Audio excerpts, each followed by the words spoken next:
At ito ang Air Force One. Ngayon, alamin natin ano nga ba ang kakaibang features ang meron sa Air Force One na wala sa ordinaryong eroplano.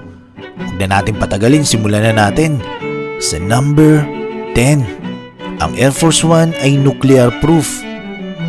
Imagine kung ikaw ay nasa biyahe na nakasakay sa eroplano tapos tsumempo na sumabog ang nuclear mula sa ibaba.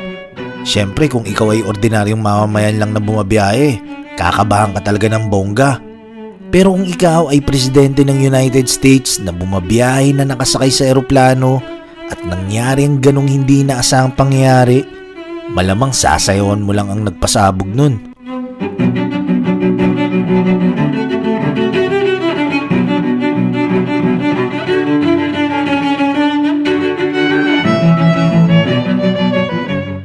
Well, ang Air Force One ay hindi basta